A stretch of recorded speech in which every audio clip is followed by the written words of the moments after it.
नवंबर को। तारीख थोड़ी सी लंबी है, चिंता मत कीजिए, और हम लोग कोशिश कर रहे हैं कि वो तारीख थोड़ी पहले हो जाए। एक विशेष अर्जी लगाई जा रही है कि उस तारीख को थोड़ा पहले किया जाए और अक्टूबर में सुनवाई की जाए। ये लंबा वक्त क्यों दिया जा रहा है, इसके लिए भी अलग से प्रयास हो रहे हैं। हमारे वकीलों की टीम इस मुद्दे पर काम कर रही है। तो अब सरकार को यह लगने लगा है कि अदालत का जो रुख था कल, उसको भांपना चाहती थी सरकार, और सरकार ने उस रुख को भांप लिया है, बड़ी गंभीरता से भांप लिया है।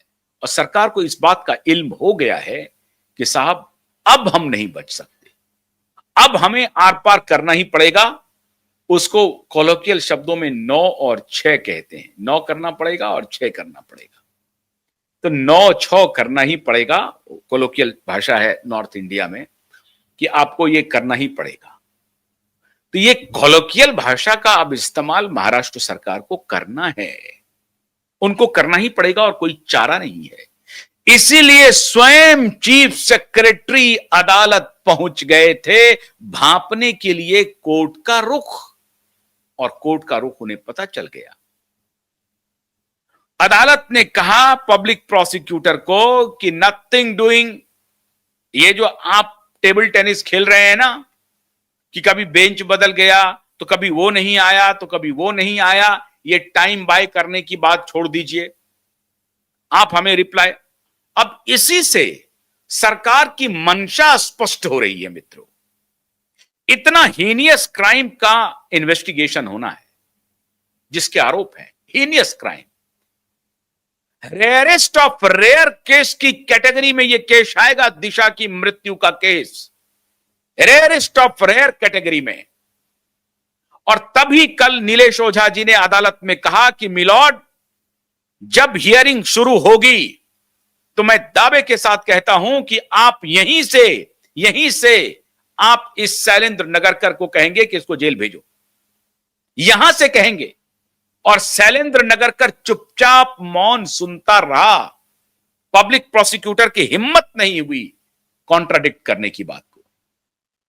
मतलब साफ साफ नीलेश ओझा जी कह रहे हैं अदालत को कि मिलॉर्ड, इनके जो पाप हैं, इनका जो झूठ है, इनका जो कुकृत्य है, वो इतना संगीन है, इतना गंभीर है कि जिस समय मैं आपको इनके अकाउंट बताऊंगा तो आपका ऑर्डर सिर्फ यह आएगा कि इस शख्स को अभी यहीं से जेल भेजो। और उस पर मुस्कुराने लगे, जज साहब मुस्कुराने लगे, क्योंकि जज साहब को सब पता हो गया है, धीरे धीरे मालूम चल गया है कि खेल क्या चल रहा है। आप सोचिए, अगर ये सरकार अगर बचा नहीं रही होती इन दोनों बाप बेटे को, तो ये तारीख पर तारीख क्यों मांग रही है? ये कह देती कि भाई तारीख मत दीजिए, मैंने आपको दे दिया है, अब आपको जो कार्रवाई करना है करिए कार्रवाई, अब आप हियरिंग कीजिए। केस लॉ का हवाला दिया, नीलेश ओझा जी ने केस लॉ का हवाला दिया, तो क्या, कोई बात नहीं है, आपको जो निर्णय करना है कर दीजिए।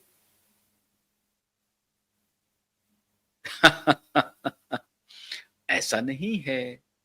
तो स्पष्ट क्या हो रहा है, और मैं पूरी गंभीरता से यह आरोप लगा रहा हूं, पूरी गंभीरता से, और मैं बार बार कह रहा हूं, अदालत इस मामले पर गंभीर है, अदालत इस मामले पर गंभीर है मित्रों। हां, कुछ मिलॉट जो हैं वो नीलेश ओझा को फंसाने के लिए 5 सदस्यीय बेंच का गठन कर देते हैं, लेकिन एफआईआर पर सुनवाई को टालते जा रहे हैं। लेकिन यह अदालत जिसमें सुनवाई हो रही है वो ऐसी नहीं है। मैं पूरी जिम्मेदारी के साथ कह रहा हूं कि देवेंद्र फडणवीस की सरकार दिशा और सुशांत के केस को सुलझाने में दिलचस्पी नहीं रख रही है। और अगर देवेंद्र फडणवीस की सरकार दिशा केस को सुलझाने की कोशिश कर रही होती तो अदालत में यह टेबल टेनिस नहीं खेला जा रहा होता। अभी तो आपके चीफ सेक्रेटरी भागे भागे आए हैं। कान खोल करके सुन लीजिए, देश की जनता देख रही है। यह बेईमानी, यह धूर्तता चलेगी नहीं लंबे समय तक। आप बड़े मीडिया हाउस को तो मैनेज कर सकते हैं, आप अधिक से अधिक कुठाराघात कर सकते हैं, नेटवर्क को कह सकते हैं, सब कुछ कर सकते हैं, सब कुकृत्य कर लीजिए, लेकिन ये चलेगा नहीं देवेंद्र फडणवीस जी। और मैं सामने से आपको कह रहा हूं देवेंद्र फडणवीस जी, ये चलेगा नहीं और ये चलने देंगे नहीं। इसके लिए हमें अगर सड़कों पर भी उतरना पड़े तो सड़कों पर भी उतरेंगे, ये चलने देंगे नहीं।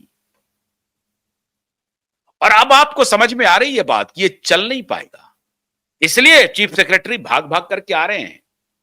हालत तो यह है महाराज कि पब्लिक प्रोसिक्यूटर कह रहे हैं कि मुझे जो कस्टडी में लेने की बात हो रही है उनको हटा दीजिए मिलॉर्ड, और अगर नगरकर को लेके जाना है कस्टडी में तो ले जाइए, नगरकर को ले जा सकते हैं कस्टडी में। उनकी जो आपने अर्जी लगाई है उस पर मुझे कुछ नहीं कहना है, लेकिन मुझे कस्टडी में लेने की बात छोड़ दीजिए। कस्टडी में पब्लिक प्रोसिक्यूटर भी जाएंगे, क्योंकि कानून की अवहेलना में वो साथ दे रहे हैं। सरकार के नुमाइंदे जाएंगे, और अभी तो चीफ सेक्रेटरी दौरे दौरे, मुख्यमंत्री भी अदालत आएंगे। आप पब्लिक के सर्वेंट हैं,